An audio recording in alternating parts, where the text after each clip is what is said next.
भाव निर्माण होतो तेव्हा.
आज संकष्टी चतुर्थी अधिक महिन्यातली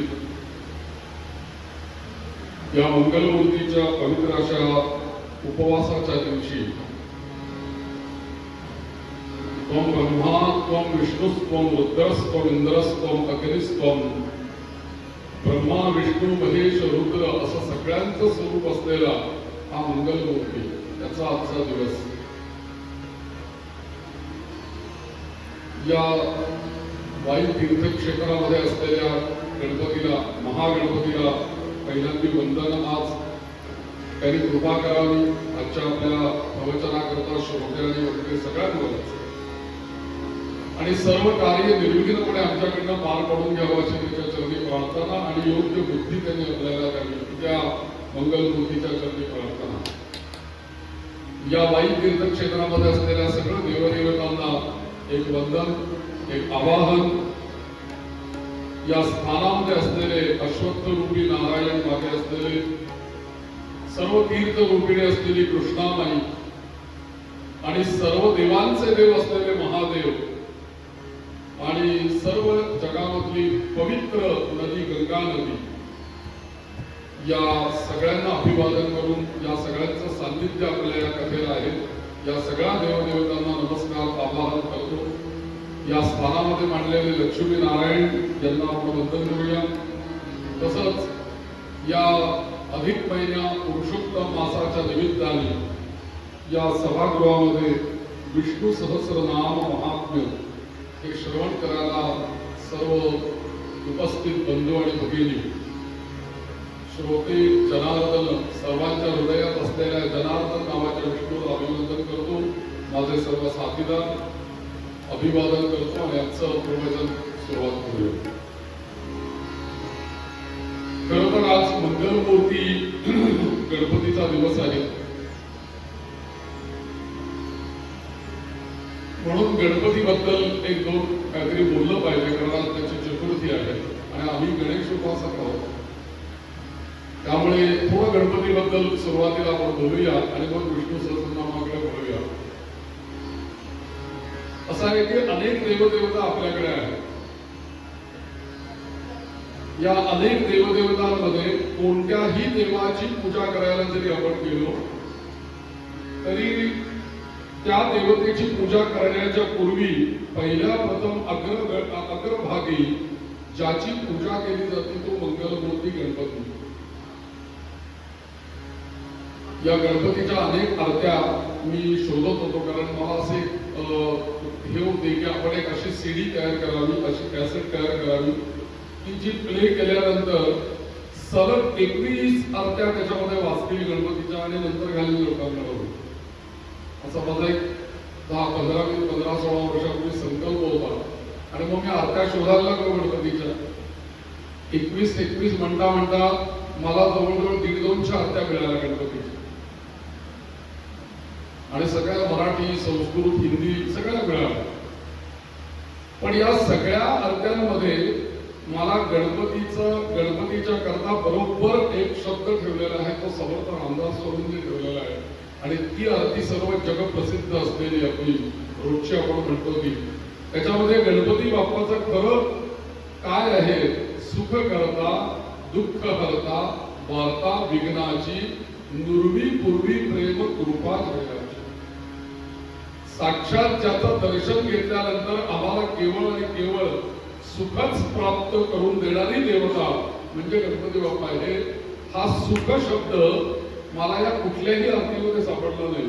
तो फक्त समर्थांच्या आरतीमध्ये सुख करता, सुरुवातच सुखापासून आणि एकदा प्रकाश आला की अंधार निघूनच जाणार आहे, तसं सुख आलं की दुःख जाणारच आहे. म्हणून सुख करता, दुःख करता. याच्यामध्ये समर्थांनी असं म्हटलेलं आहे, जय देव जय देव जय मंगलमूर्ती, दर्शन मात्रे मन कामना पूर्ती. केवळ ज्याचं दर्शन मनापासून जर का आपण घेतलं तर मन कामना पूर्ण करणारा दैवत म्हणजे गणपती बाप्पा आहे. दर्शन मात्रे मन कामना पूर्ती. आता सगळ्यात शेवटी आरतीमध्ये म्हणतो, संकटी पावावे निर्वाणी रचावे सुरोध बदलला. संकटाच्या वेळेला पावावं अशी त्याला प्रार्थना आहे. निर्वाणी रक्षा, अंतकाळापर्यंत त्याने रक्षण करावं अशी प्रार्थना या आरतीमध्ये समर्थांनी ठेवलेली आहे. आणि म्हणून या गणपतीचं वैशिष्ट्य आहे की गणपती बाप्पाचं जर का कोणत्याही याच्यामध्ये तुम्ही पहिल्यांदा स्तवन केलं तर त्या कर्मामध्ये तर विघ्न येत नाहीच, परंतु ते कर्म पूर्ण झाल्यानंतर त्याचं जे फळ मिळायचं आहे तुम्हाला, त्या फळ मिळण्यामध्ये सुद्धा कोणती विघ्न येत नाही. म्हणून सुख करता, दुःख करता, वार्ता विघ्नाची अशी आरतीची सुरुवात केलेली आहे. आजच्या या चतुर्थीचं वैशिष्ट्य असं आहे की अधिक महिन्यातली चतुर्थी आहे आणि चतुर्थीला, या संकष्टी चतुर्थीला चंद्रोदयाचं महत्व आहे. चंद्रोदय जिथपर्यंत होत नाही तिथपर्यंत संकष्टीचं व्रत पूर्ण होत नाही किंवा संकष्टीचा उपवास सुटत नाही.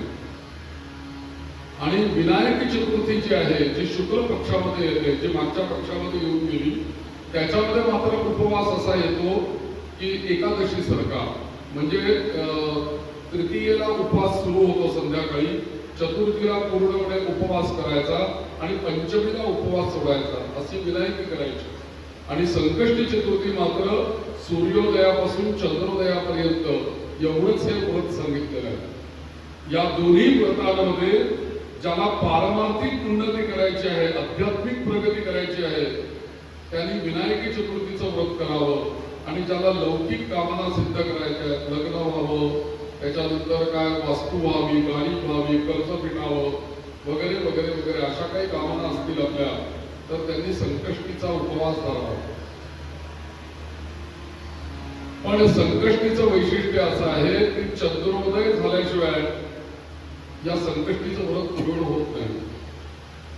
गणपती बाप्पाने चंद्राला असा आशीर्वाद दिलेला आहे, चंद्राने सुद्धा गणपतीची तपश्चर्या केली. एकदा असा प्रसंग घडला की गणपती बाप्पा आपल्या उंदरावरती बसून या पृथ्वीच्या प्रदक्षिणेला निघालेला होता आणि त्यावेळेला आकाशात चंद्र उगवला आणि चंद्राने त्या गणपती बाप्पाकडे बघितलं तर कसं दिसलं त्याला ते चित्र, गणपती बाप्पा एवढे मोठे आणि त्यांचं वाहन छोटंच, म्हणजे एखादा 150-200 किलोचा मनुष्य स्कूटीवर बसला तर कसं दिसेल तसं. आपल्याला बघून आश्चर्य, आपल्याला सुद्धा नवल वाटतं की नाही, तसं चंद्राने बघितलं आणि चंद्र एकदम हसला. हसल्याबरोबर गणपती बाप्पाला असा राग आला. तो म्हणाला की ज्या मुखाने तू आता हसलायस ना, जे कोणी तुझे मुख बघतील त्यांना अशुभत्व पावेल, त्यांचा सगळी पुण्य सगळं नष्ट होईल, असा शाप दिला. आणि झालं ते चंद्र काय, त्याला तोंड लपवूनच बसला. मग पण अशा वेळेला चंद्राला शाप मिळाल्याबरोबर नारद मुनी चंद्राला भेटले. नारद मुनींनी चंद्राला सांगितलं की चंद्रा, चिंता करू नकोस, गणपती बाप्पाने तुला शाप दिलाय, त्याचाच मंत्र घे आणि त्याची साधना कर. म्हणून त्याने जप केला, प्रसन्न केलं गणपती बाप्पाला. गणपती बाप्पा प्रसन्न झाले आणि सांगितलं की बाबाने चंद्रा, आता मी तुला दिलेला शाप तर काही मागे घेता येत नाही, तो तुला भोगावाच लागेल. पण म्हणे एक काम करतो की तुझी तपश्चर्या एवढी झालेली आहे, त्या तपश्चर्येवरती मी अत्यंत प्रसन्न आहे, तर तुला माझ्याकडून एक असा आशीर्वाद देतो की माझी चतुर्थी आहे, माझं व्रत चतुर्थी आहे, तुझा उदय झाल्याशिवाय माझी चतुर्थी व्रत पूर्ण होणार नाही आणि तुझं दर्शन घेतल्याशिवाय चतुर्थीचं पुण्य पण मिळणार नाही. माझी पूजा केली की लोक तुझी पूजा करतील, मला जी आरती ओवाळतील तीच तुला ओवाळतील, मला नैवेद्य दाखवतील तुला नैवेद्य दाखवतील, मला अर्घ्य देतील तुला अर्घ्य देतील. या पद्धतीने माझ्या बरोबर चतुर्थीला तुझी पूजा होईल. म्हणून चंद्रा, या प्रत्येक संकष्टी चतुर्थीला चंद्राचं महत्व देवापासून निर्माण झालं. मग शाप त्याने मागे घेतला नाही, तो असा त्याने असं सांगितलं की या संपूर्ण वर्षभरामध्ये भाद्रपद शुद्ध चतुर्थीच्या दिवशी कोणीही तुझं दर्शन घेणार नाही. ती पण माझीच जन्मतिथी आहे, माझीच चतुर्थी आहे, त्या दिवशी तुझं कोणी दर्शन घेणार नाही. आणि म्हणून बघा, संपूर्ण भाद्रपद वर्षभरामध्ये भाद्रपद ज्या दिवशी आपण गणपती बसवतो त्या दिवशी आपण कोणीही चंद्रदर्शन करायचं नाही. आणि जर चुकून चंद्रदर्शन आपण केलं तर आपलं संपूर्ण वर्षभराचं पुण्य नाहीच होतं. कारण चंद्राला ते शापच दिलेलं आहे, तो सगळं पुण्य भक्षण करतो. त्या दिवशी जर का चुकून चंद्र बघितला तर प्रायश्चित्त घेण्यास सांगितलं. म्हणून या चंद्राचं असं वैशिष्ट्य आणि चतुर्थीचं असं वैशिष्ट्य आहे. थोडंसं गणपतीबद्दल बोललं पाहिजे आणि चतुर्थीचं स्मरण केलं पाहिजे. म्हणून मी तुम्हाला ही गणेश पुराणातली गोष्ट सांगितली. ज्यांची कोणावर गणपतीवरती श्रद्धा आहे त्यांनी या गणेश चतुर्थीच्या दिवशी कमीत कमी शंकराचार्यांनी अत्यंत सुंदर असं स्तोत्र केलेलं आहे. मुदा करात मोदकम सदा विमुक्ती साधकम. 5 श्लोकांचं स्तोत्र आहे, ते नित्यच म्हणत चला. चतुर्थीच्या दिवशी विशेष म्हणा. आणखीन एक गणेश पुराणामध्ये गणेश अष्टकम म्हणून एक स्तोत्र आलेलं आहे. 8 श्लोकांचं स्तोत्र आहे. मी अनेक लोकांना ते उपासना म्हणून दिलं आणि अनेक लोकांची कोर्टामध्ये अडकलेली कामं, लग्नाची अडकलेली कामं, त्याच्यानंतर काही अजून काही कामं अडकलेली होती. त्या स्तोत्राचं वैशिष्ट्य असं आहे की 21 दिवस रोज 21 वेळाला ते 8 श्लोक पडायचे असं त्याच्यात अनुष्ठान सांगितलेलं आहे. गणपतीनेच सांगितलेलं हे अनुष्ठान गणेश पुराणामध्ये. तर ते अष्टकही मी लोकांना दिलं तर त्याचा अनेक लोकांना चांगला फायदा झालेला आहे. म्हणून चतुर्थीच्या दिवशी जर का ते अष्टक 8 वेळेला म्हटलं, 8 वेळेला, तर अष्टसिद्धी रवा पुर्यात असं सांगितलेलं आहे. सर्व मनोकामना पूर्ण होतील असं गणपतींनी या स्तोत्राला आशीर्वाद दिलेला आहे. आणि हे गणेश अष्टकम केलं कोणी तर सर्व देव आणि मानव यांनी एकत्र येऊन हे गणेश अष्टक केलं. गणपतीलाच ते ऐकवलं. आणि आत्ताच्या काळामध्ये आपण म्हणतो ना की एखादी पोस्ट आपण केली फेसबुकला, व्हॉट्सअपला, इंस्टाग्रामला की आपण वाट बघतो किती जणांचं लाईक येत आहे. मग भरपूर लोकांनी अंगठे पाठवले किंवा लाईक केलं आणि लाईकचा आकडा वाढला. आपल्याला बरं वाटतं अरे मी एखादी पोस्ट केली, लाईक आलं. लाईक नाही आला की आपण दिवसभर बेचैन होतो, आपण एवढे पोस्ट केली कोणी बघितली. तसं या सगळ्यांनी स्तवन केलं या गणपती बाप्पाचं. आणि याला लाईक कोणी करायचं, जिथे लाईक त्यांनी केल्यानंतर प्रश्नच संपला बाकी सगळ्याचा. या स्तोत्राला गणपती बाप्पाने पहिले लाईक केलं. हे स्तोत्र मला पसंत आहे. हे स्तोत्र ते ऋषीमुनी म्हणत होते याची फलश्रुती लिहू का आम्ही. त्याच्यामध्ये मी लाईक केलं या स्तोत्राला तर याची फलश्रुती मी लिहिणार. म्हणून गणपती बाप्पाने स्वतः 4 श्लोक पुढे टाकले आणि ती त्याची फलश्रुती आहे. साक्षात त्यांनी लिहिलेली फलश्रुती आहे, मानवाने लिहिलेली फलश्रुती नाही. ते अष्टक असं एक श्लोक करता म्हणतो, तुम्हाला ओळखीचं लक्षात येईल म्हणून. यतो नंद शक्तेरनंदाश्च जीवा यतो निर्गुणाद प्रमेया गुणास्ते यतो भाति सर्वं त्रिधा भेद भिन्नं सदा तं गणेशं नमामो भजामः. असा एक श्लोक आहे. असा आहे बघा, तुम्ही प्रयोग करून बघा. अतिशय छान स्तोत्र आहे. श्री कृष्ण गोविंद हरे मुरारे हे नाथ नारायण वासुदेव. श्री कृष्ण त्याचा आवाज सेट करा. कमी वाटतं मला म्हणजे चांगला बोलतो की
थोडी पेटी कमी करा. म्हणजे बारीक पेटी खूप येते, तबला कमी येते.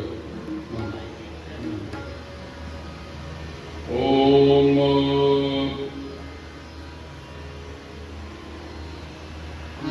काल आपण इथपर्यंत आलो होतो की काल विश्वम विष्णुर्वशकारो भूत. आज पुस्तक आणलंय ना, कोणी कोणी आणलंय पुस्तक? पुस्तक घेऊन बसा बरं. काल आपण म्हटलं होतं पहिलंच ओळख आपल्याला या विष्णू सहस्रनामाची.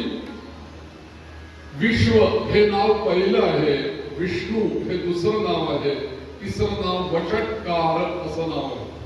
आणि विश्वम विष्णू वषट्कारो याच्यामध्ये आपण प्रवेश केलेला आहे. मग आपण काल काय बघितलं, विष्णू सहस्रनामामध्ये सुरुवात ही खरं तर विष्णू नावाने व्हायला पाहिजे होती, पण विश्व नावाने ती सुरुवात केलेली होती. ती काल का केली तेही मी तुम्हाला सांगितलं. परमेश्वराचं पहिलं नाव विश्व हे नाव आहे आणि दुसरं नाव आहे विष्णू. लक्षात ठेवा पक्का अगदी, पहिलं नाव विश्व, दुसरं नाव विष्णू. सहस्रनामामध्ये दोन तर नाव आपल्याला चांगली पाठ होतील की नाही, विश्वम विष्णू. याचं कारण असं आहे की अव्यक्त परमात्मा जो आहे, जो निर्गुण निराकार आहे, हा अव्यक्त परमात्मा त्याचं मुख्य गमक किंवा मुख्य व्यक्त रूप जर का कुठलं असेल तर ते विश्वरूप आहे आणि विश्वरूप असलेलं नाव हे त्याचं मुख्य गमक आहे. या परमेश्वराला आपण कशामुळे ओळखतो? नावामुळे ओळखतो. या परमेश्वराला आपण ओळखतो कशामुळे?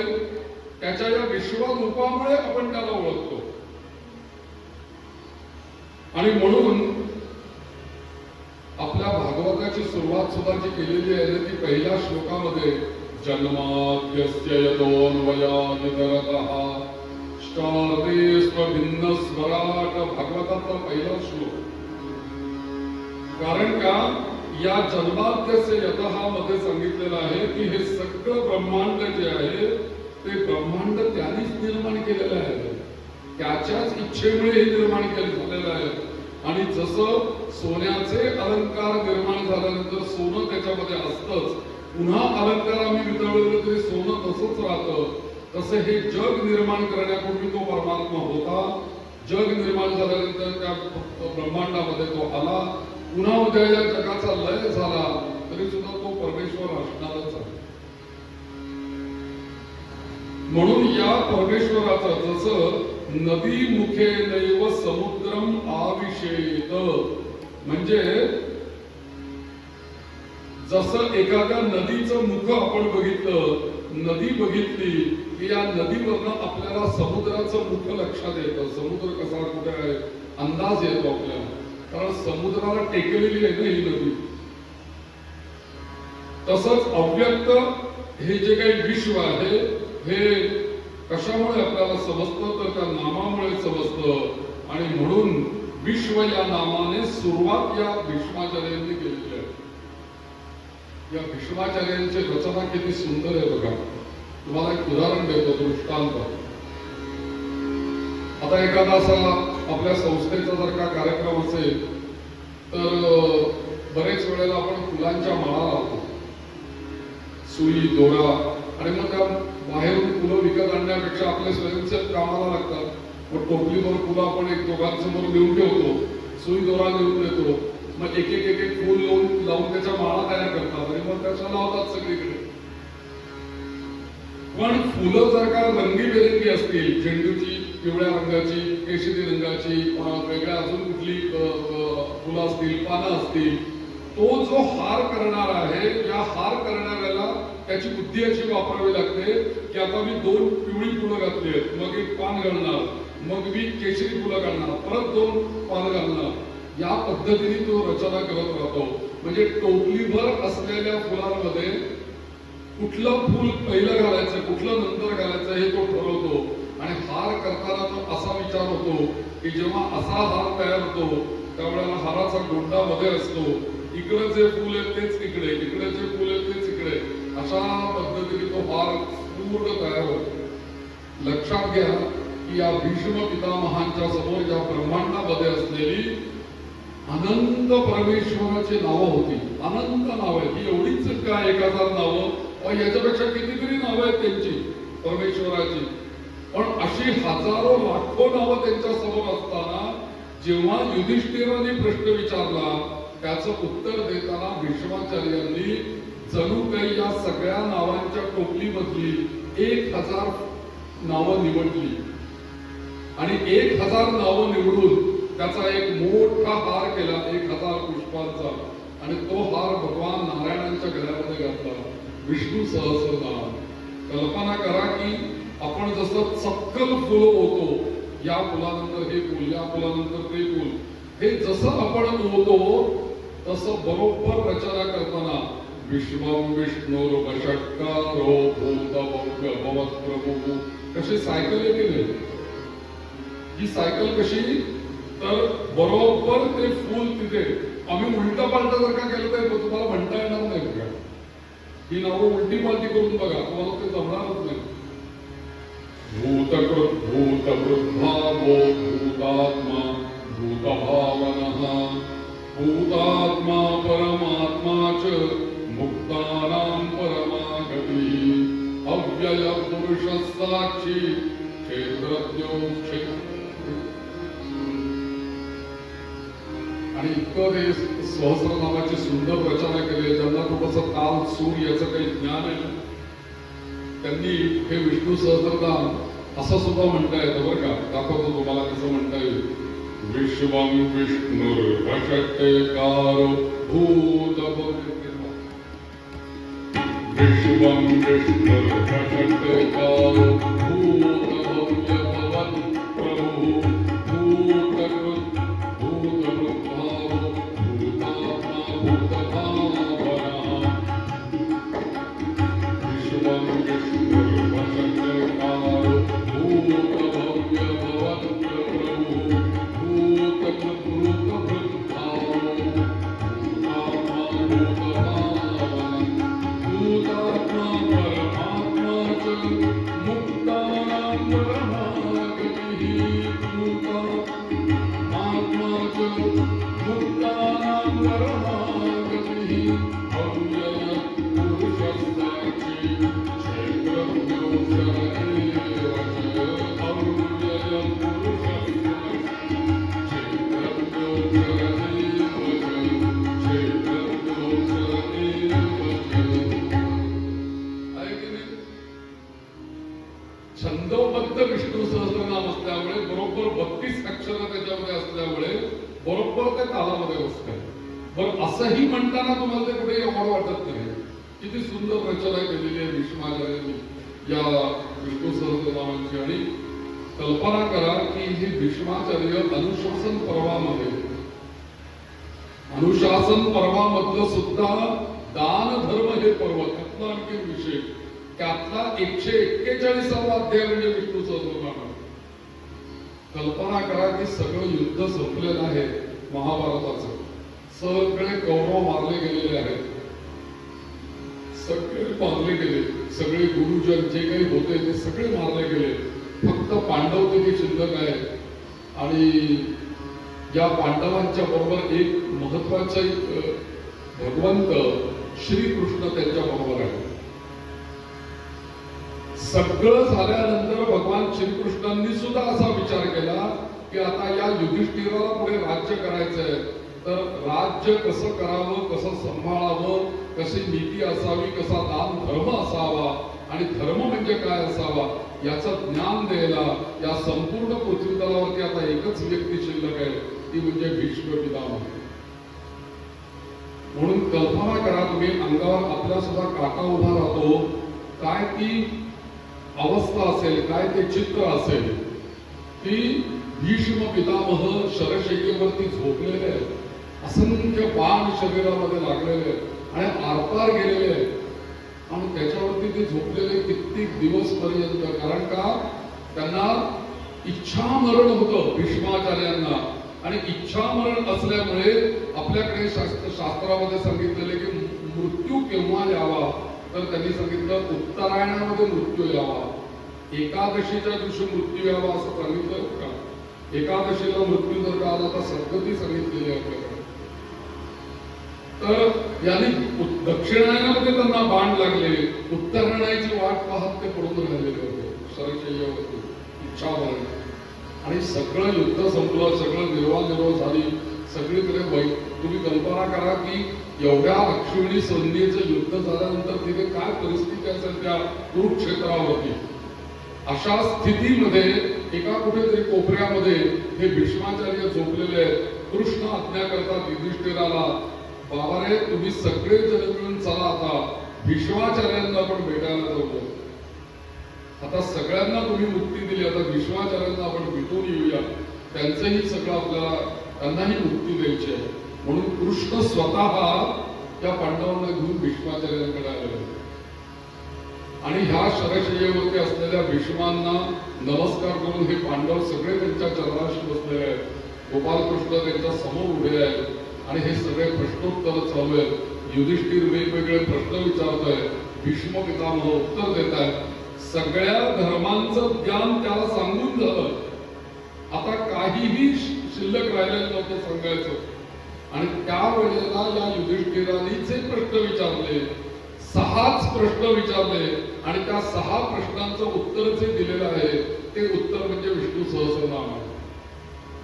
किमेकं दैवतं लोके किंवाप्येकं परायणं, किमेकं दैवतं लोके किंवाप्येकं परायणं किंचपन्मुच्यते जन्तुः जन्म संसार बंधनात्. 6 प्रश्न विचारले आणि या 6 प्रश्नांचं उत्तर भीष्माचार्यांनी जे दिलं ते भीष्माचार्यांनी उत्तर दिलेलं म्हणजे विष्णू सहस्रनाम. कल्पना करा की ज्याचं हे विष्णू सहस्रनाम आहे तो साक्षात श्रीकृष्ण समोर असताना, शरशय्येवरती पडलेले भीष्म असताना त्यांच्या मुखातून विश्वम विष्णू वचनकारो हे प्रगट होत आणि समोर ऐकायला कोण उभे आहे? गोपालकृष्ण. युधिष्ठिर हा निमित्त मात्र आहे. ऐकणारे गोपाळकृष्ण आहेत आणि या गोपाळकृष्णांच्या सान्निध्यामध्ये भीष्मांच्या मुखातून हे विष्णू सहस्रनाम प्रकट झालेलं आहे. म्हणजे तुम्ही कल्पना करा की या विष्णू सहस्रनामाला किती महत्व आहे. प्रत्यक्ष भगवंतानीच पहिल्यांदा हे ऐकलं ना, भीष्माचार्यांच्या मुखातून प्रकट झाल्यानंतर कृष्णानीच हे ऐकलं, तर त्यामुळे याला किती महत्व आहे. असं हे विष्णू सहस्रनाम, त्याची सुरुवात या भीष्म पितामहांनी विश्व या नावाने केलेली होती. याचा सुरुवात विश्व नावाने केली म्हणजेच काय तर विश्वाचं म्हणजे पूर्णाचं अंश पुढे या विश्व या नावाचाच विस्तार पुढे 999 नावापर्यंत झालेला आहे. पहिलं विश्व आहे, विस्तार झाला 999 नावामध्ये, अशी 1000 नावं पूर्ण झाली. पण विश्वाचा विस्तार झाला तरी सुद्धा पूर्ण झालं का सगळं? तर पूर्ण नाही झालं. या जगामध्ये पूर्ण काही नाही, सगळं पूर्ण होत नाही. काही ना काहीतरी राहतच, काही ना काहीतरी न्यून हे राहणारच, कारण परिपूर्ण परमात्मा आहे. म्हणून आपण तो श्लोक नाही का म्हणत, पूर्णमिदं पूर्णात् पूर्णमुदच्यते पूर्णस्य पूर्णमादाय पूर्णमेवावशिष्यते. म्हणून विश्व नावाने केवळ व्यक्तच घ्यायचं नाही, तर अव्यक्तही, व्यक्त आणि अव्यक्त या दोन्ही गोष्टी घ्यायच्या. म्हणून कोणाचाही निषेध हे विश्व करत नाही, कोणाचाही निषेध हे विश्व करत नाही आणि म्हणूनच ते विश्व म्हणायचं. आणि निषेधांचा निषेध म्हणजे अशेष विश्व, असं हे व्यक्ताव्यक्त आणि म्हणजे नव्यक्त अव्यक्त या सगळ्या स्थिती समावलेलं तुरीय अशा कोटी समावलेल्या आहेत, असं हे विश्व. म्हणून या विश्वात विश्व नावाने त्यांनी सुरुवात केली. नामामध्ये विष्णू हा दुसरा क्रम आला. या विश्वाला व्यापलेले विष्णू. थोडक्यात आपण एक लक्षात घ्यायचं की हे कसं आहे की आधी विश्व, आपण म्हणतो ना आधी विश्व निर्माण झालं का आधी परमेश्वर होता? आधी विश्व निर्माण झालं आणि मग त्याने त्याच्यामध्ये वस्ती केली. म्हणजे काय की जसं निर्मिती झाली त्या निर्मिती बरोबरच त्याने प्रवेश केला. म्हणजे जसं एखादा कुंभार जेव्हा माठ बनवतो त्यावेळेला सगळीकडे हवा असते. तो कुंभ बनवतो मातीच्या गोळ्याचा, त्यावेळेस तो कुंभ बनल्यानंतर ती जी हवा आहे तिला वेगळा त्याच्यामध्ये प्रवेश करावा लागत नाही. कुंभ ज्या क्षणी बनतो त्या क्षणी हवा त्याच्यामध्ये असते, तीच हवा बाहेर पडेल, तीच हवा आत पडेल. कुंभ बनताना, तसं हे विश्व बनताना या निर्मिती बरोबरच प्रवेश केला, म्हणजे बीजाचा प्रवेश. आणि म्हणून विष्णू जे आहे या विश्वाकारात प्रविष्ट झाले आणि बीज रूपाने अंतर्धान पाहून जसं वृक्ष प्रगट होतो. आपल्याला एखादं झाड आलेलं दिसतं, पण त्या झाडाचं बीज दिसतं का आपल्याला?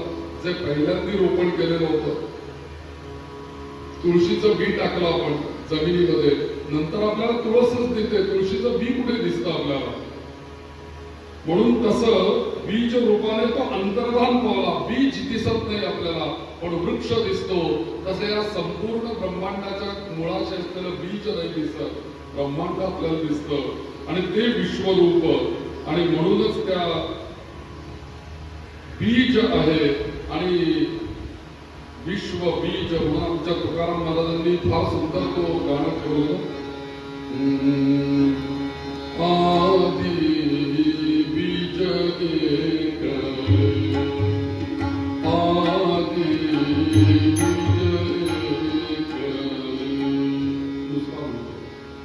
बीज अंकुरले रोप वाढले, एका बीजा पोटी तरु कोटी कोटी जन्म घेती सुमने फले, आदी बीज एकले. आणि पुढचं वाक्य जे आहे तुकाराम महाराजांचं, ते विश्व आणि विष्णू याला कसं लागू पडतं बघा. व्यापुनी आदी बीज एकले,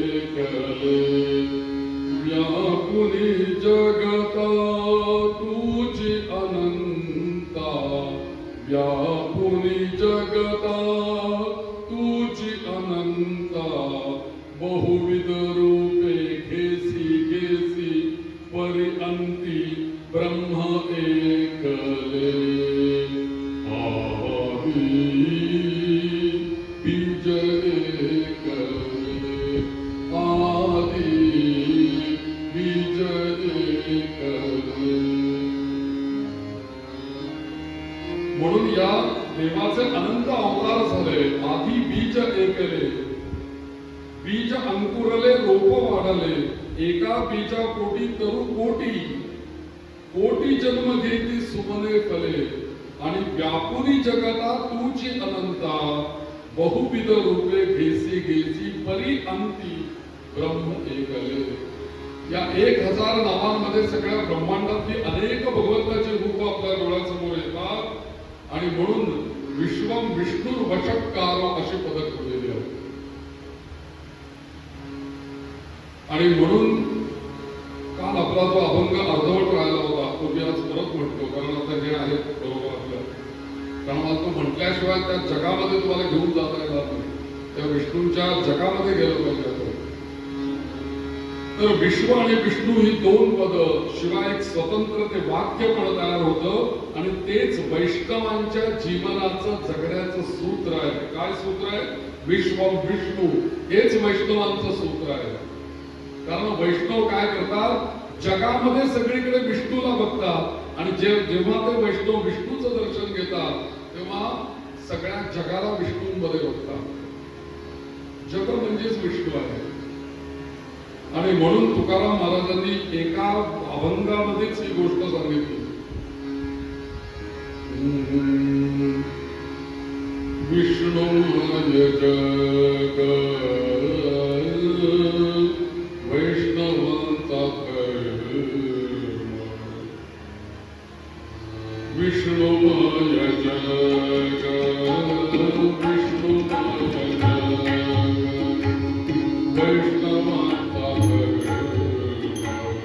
विष्णुमय जग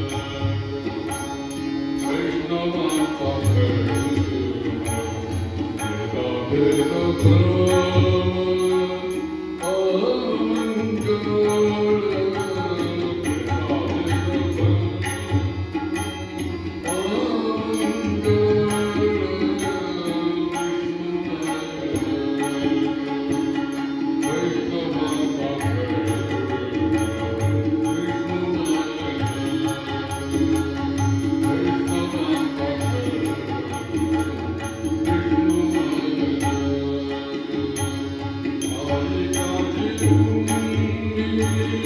भक्त भागवत आले काजीतून. हा अभंग कशाकरता घेतला आहे विष्णू सहस्रनामामध्ये? कारण विष्णू म्हणजे जग वैष्णवांचा धर्म हे तुकाराम महाराजांनी मांडलेलं आहे. आणि विश्वम विष्णू वशत्कारो भूतभव्य भवत्प्रभू. वैष्णवांचा मूळ सूत्र विष्णू जग आहे. अभंग उतरून घेतला मी. या अभंगामध्ये तुकाराम महाराज म्हणतात वैष्णव कसा असायला पाहिजे. जो स्वतः रोज विष्णू सहस्रनामाची साधना करतो त्याची भावना कशी असली पाहिजे त्याचं पुढच्या चरणामध्ये महाराज सांगतात आपल्याला.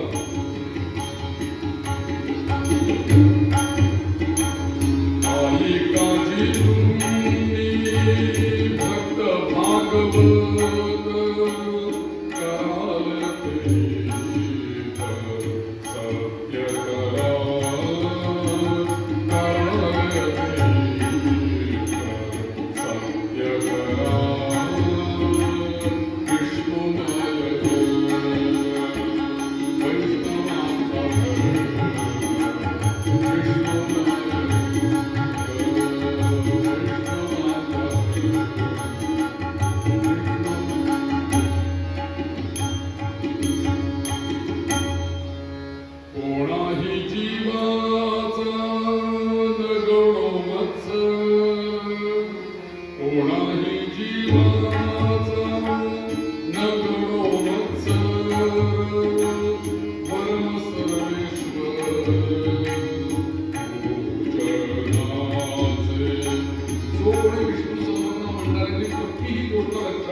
ज्याला विष्णू सहस्रनामाचं फल पाहिजे ना त्यांनी या गोष्टी नक्की आचरणामध्ये ठेवाव्या.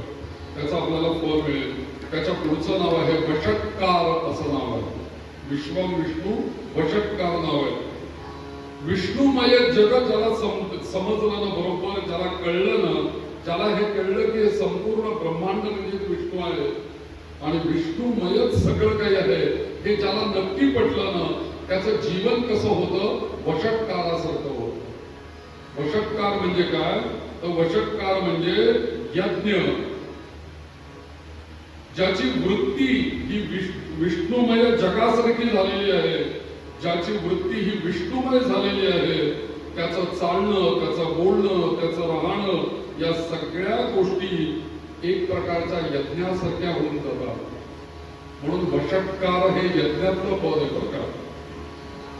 आमच्याकडे जसं आम्ही यज्ञाला म्हणतो विष्णवे नमः स्वाहा, तसं स्वाहा तसं म्हणून आपण आहुती देतो तसं वषट म्हणून पण आहुती देतात. वषट्कार नमः हे सुद्धा एक मंत्राला लावलं जातं. तसं विष्णुमय वषट्कार याचा अर्थ आमचं जीवन यज्ञमध्ये होऊन जातं. आमच्या याच्यामध्ये श्राद्धामध्ये किंवा जे भोजनाच्या वेळेला संकल्प केला जातो त्याच्यामध्ये असं आम्ही म्हणतो चतुर्भिश्च चतुर्भिश्च द्वाभ्याम पंचवीर्यवच पूयते च पुनर्द्वाभ्याम समे विष्णू प्रसीदतु आणि उदक सोडतो. म्हणजे याचा अर्थ काय झाला की चतुर्भिश्च द्वाभ्याम पंचभिरेव च, चार नावांचे मंत्र.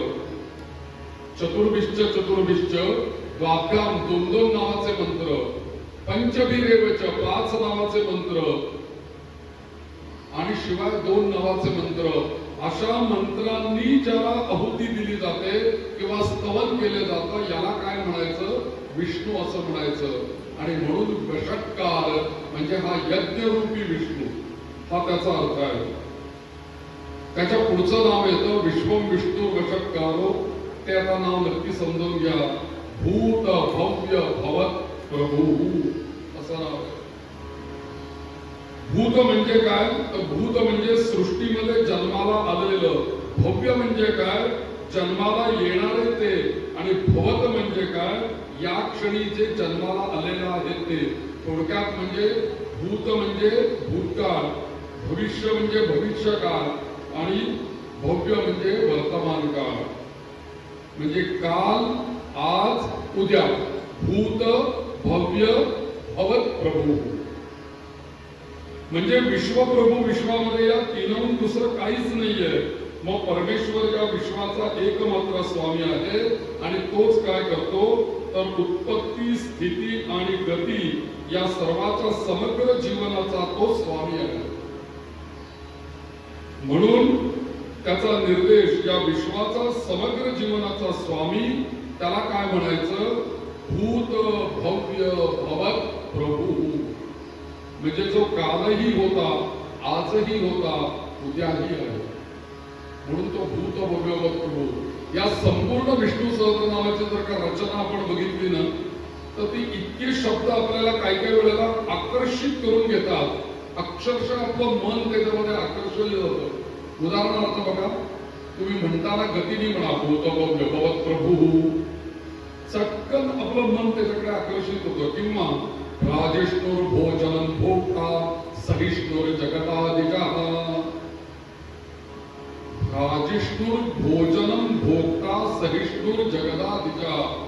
आपलं मन सहजगत्या त्याच्याकडे आकर्षित होतं. आता कायम विष्णू सहस्रनाम म्हणताना हे लक्षात ठेवा, भूत भव्य भवत प्रभू म्हणजे कालही तो होता, आजही आहे, उद्याही असणार आहे. म्हणून तो भूत भव्य भवत प्रभू आहे. तोच ब्रह्मा विष्णू आणि महेश आहे. म्हणून भूत भव्य भवत प्रभू असं या ठिकाणी म्हटलेलं आहे. आता भ्राजिष्णुर भोजन भोक्ता हे जे नाव आलेलं आहे या ठिकाणी, या शब्दाचा आपण अर्थ बघू आणि पुढे जाऊ. भ्राजिष्णू म्हणजे काय? भ्राजिष्णू म्हणजे भास्कर, तळपणारा. असा जो सूर्यासारखा आहे तो कोण आहे? तो प्रचंड तेजाने तळपणारा परमात्मा आहे. आणि जसं आपल्या परमात्म्याचं तेज आहे, हे परमात्म्याचं तेज जे आहे ते स्वयंभू आहे. ते कोणापासून कधी घेतलेलं नाही. आता या आकाशामध्ये बघा सूर्य आहे आणि सूर्याच्या भोवती सगळे नवग्रह आहेत. पण सूर्य आहे, हा सूर्य जरी ग्रहांमध्ये असला, नवग्रहांमध्ये पाहिला, तरी सूर्याला आपण काय म्हणतो? सूर्य हा तारा आहे आणि बाकीचे सगळे ग्रह आहेत. कारण का? तर तारा हा स्वयंप्रकाशी असतो आणि ग्रह हे परप्रकाशी असतात. उदाहरणार्थ सूर्याच्या प्रकाशापासून चंद्र परप्रकाशी आहे. तसा हा परमात्मा जो आहे त्याला भ्राजिष्णू असं म्हटलेलं आहे. भ्राजिष्णू या शब्दाचा अर्थ असा आहे की ज्याच्या ठिकाणी स्वयंभू तेजाचा प्रकाश आहे, असा कोण तर तो भ्राजिष्णू. म्हणून दिवी सूर्य सहस्रस्य भवे युगपदुस्थिता यदि भाः सदृशी सा स्यात् भास्य तस्य महात्मनः.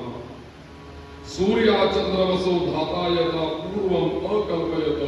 या सूर्याला सुद्धा तेज देणारा जो आहे तो स्वयंभू परमात्मा आहे.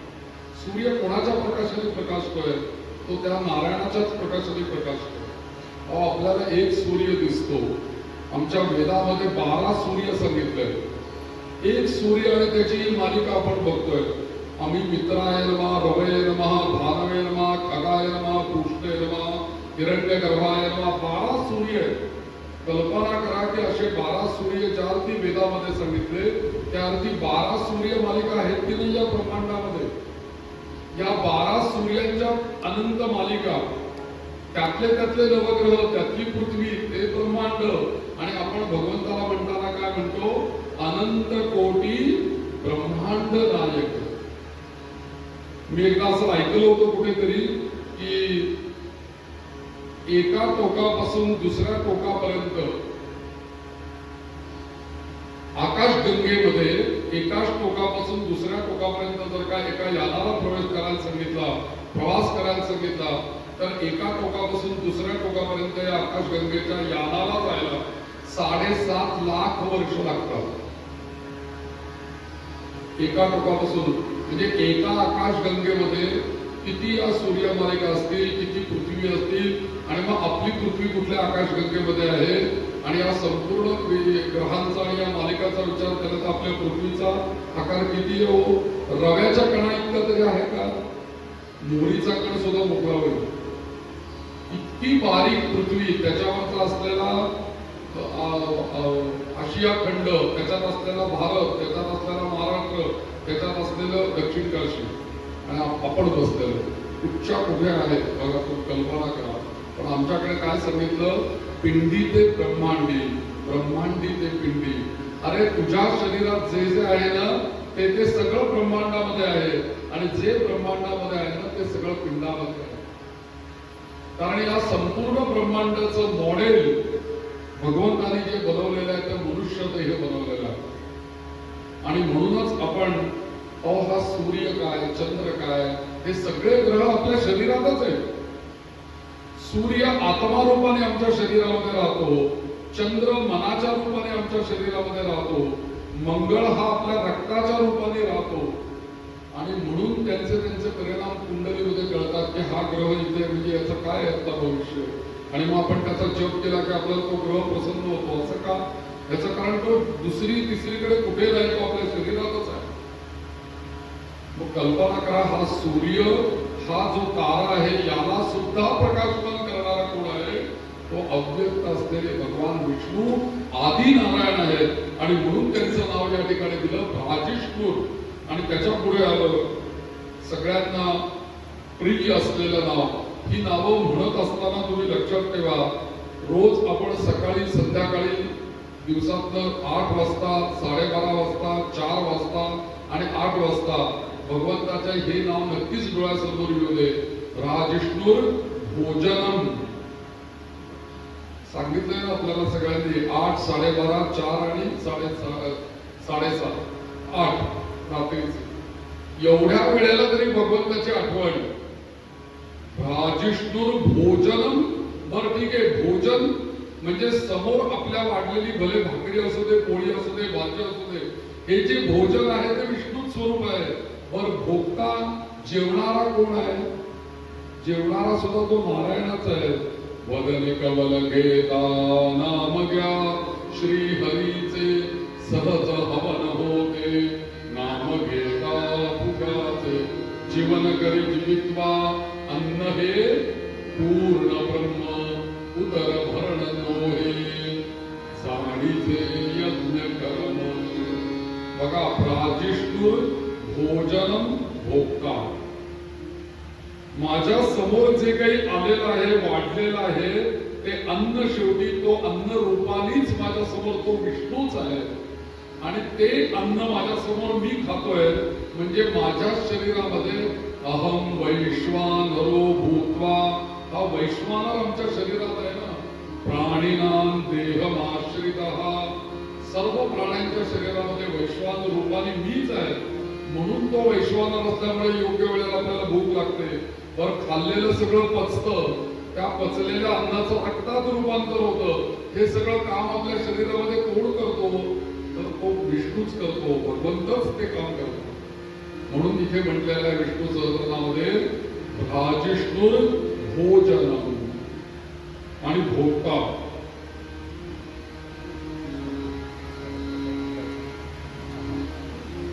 पाच मिनिटात चहाला थांबूया.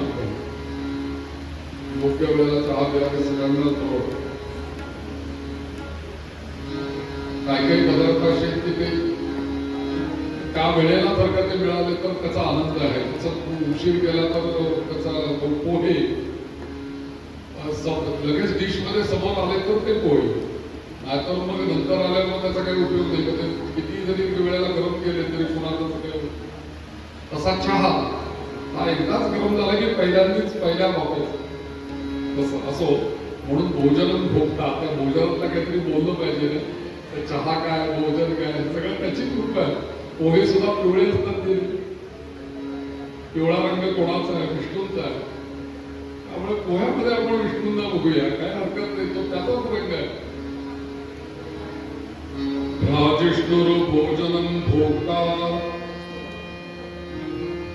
तर भोजन हे परमेश्वराचं, म्हणून पियुषम भगवंताचं जे भोजन आहे ना, ते भोजन अमृतत्वाचं भोजन आहे.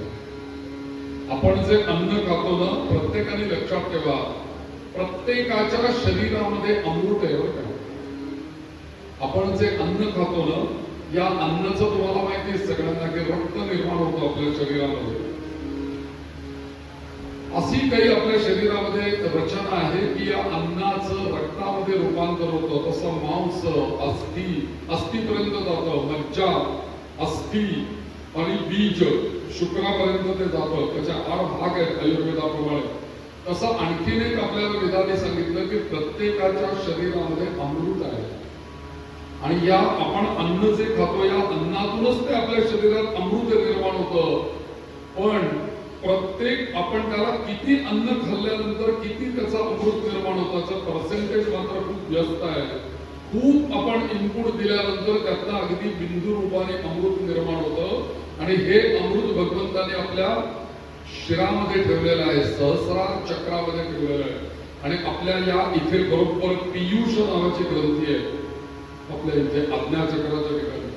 ही पियुष नावाची ग्रंथी जी आहे ती रोज सकाळी आपल्या शरीरामध्ये अमृत स्प्रे करते, शिंपडते आपल्या शरीरामध्ये. आणि त्यामुळे आपलं आयुष्य चाललेलं आहे. ती जितके दिवस अमृत स्प्रेड करते तिथपर्यंत आपला देह कार्यरत राहणार आहे. ही पियुष ग्रंथी ऍक्टिव्हेट केव्हा असते माहिती का? सूर्योदयाच्या पूर्वी 2.5 तास प्रत्येकाची ही पियुष ग्रंथी ऍक्टिव्हेट असते. या सूर्योदयाच्या पूर्वी जर का तुम्ही, म्हणून हे विष्णू सहस्त्रनाम जे सूर्योदयाच्या पूर्वी म्हणतात ना, त्यांना अमृतत्व गच्छती, अमृतत्वाचा लाभ होतो. कारण त्यावेळेला शरीरामध्ये अमृत पाझरत असतं सूर्योदय. आणि त्या ग्रंथीला आमच्याकडे पियुष ग्रंथी असं म्हटलेलं आहे. आणि बरोबर अशी ईश्वराने रचना केलेली आहे, सूर्योदय झाला की ती किल्ली बंद होते, लॉक. पुन्हा ती ग्रंथी दिवसभर 24 तास ओपन होत नाही. दुसऱ्या दिवशी पहाटे 3:30 बरोबर 24 तासांनी हे घड्याळ आपल्या शरीरामध्ये बसवलेलं आहे. म्हणून सगळ्यांना साधना करण्याकरता हा ब्राह्ममुहूर्त सांगितला. विष्णू सहस्रनाम सुद्धाचे ब्राह्ममुहूर्तावर म्हणतील ना, सूर्योदयाच्या आधी तुम्ही म्हणून बघा विष्णू सहस्रनाम पहाटेच्या वेळेला अगदी खरच्या स्वरामध्ये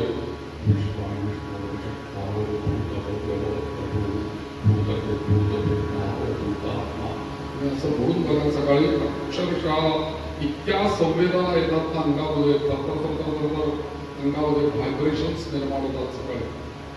तर या पियुष ग्रंथी जे आहे, या पियुष ग्रंथीमध्ये आपण जे अन्न खातो त्या अन्नाचंच अमृत निर्माण होतं. आता जे कायम जे संजीवनी समाधीमध्ये असतात ना, त्यांनी ती अमृत ग्रंथी त्यांच्या शरीरामध्ये ऍक्टिव्हेट करून ठेवलेली आहे. त्यामुळे त्या अमृताचा एक थेंब त्यांना जरी मिळाला ना, तरी पुढे त्यांना 2-4 वर्ष अन्न नाही मिळालं तरी चालतं. जसं सापाचं असतं की नाही, साप एकदा काही खाल्लं की वेट्यावर घालून बसतो आणि ते एकदा खाल्लं की पुढे 2-4 दिवस 8-10 दिवस त्याला काही नसतं तरी चालतं, त्याच्यावर तो जगतो. तसं अमृत ग्रंथी ज्यांची जागृत झालेली आहे ते समाधीमध्ये एकदा बसले की हजारो आता माऊली किती वर्ष बसल्यात बघा ना तुम्ही समाधीमध्ये आराम केलं. संजीवन समाधी आहे. मग त्यांना कोण त्यांना अन्न देत असेल, कोण त्यांना भोजन भोगतात? ही अमृत ग्रंथी काम करते. ही अमृत ग्रंथी सकाळी ऍक्टिव्हेट असते. आणि म्हणून आपल्याकडे जे पहाटे उठावं, सूर्योदयाच्या आधी अंघोळ करावी, हे जे सगळे नियम येतात ना आपल्याकडे, त्याचं कारण हे आहे की आपल्या धर्मशास्त्राला असं वाटतं की प्रत्येकाची ही अमृत ग्रंथी जागृत व्हावी. आणि म्हणूनच आपण या आज्ञाचक्रावरती तिलक धारण करतो. त्याला फार मोठं महत्व आहे. आपण राजिष्णूर भोजनम भोगता ही तिन्ही नावं आपण त्याचा विचार करूया. याच्या पुढचं जे काही नाव आहे, या पुढचं नाव म्हणजे माधव या नावाचा आपल्याला आता या मध्यंतरानंतर विचार करायचा. माधव या विष्णूच्या नावाला फार मोठं महत्व आहे. आणि मी एकनाथ महाराजांचा अभंग शिकवणार आहे. माधव म्हटल्याने काय मिळतं. तुम्हाला विष्णूचं जर नाही म्हणता आलं तरी चालेल. माधवाय नमः, माधवाय नमः, माधवाय नमः, माधवाय नमः 1000 वेळेला म्हणा. विष्णूचा तुला म्हटलं तर काय. ज्यांच्या जवळ आसपासच्या मंडळीचं नाव माधव आहे ते फार भाग्यवान आहेत. पण सारखं माधव माधव माधव माधव आपोआप भगवंताची ती व्यवस्था केलेली आहे. तर या माधव नावामध्ये काय रसायन दडलेलं आहे आपण मध्यंतरानंतर बघूया. श्रीकृष्ण गोविंद हरे मुरारे हे नाम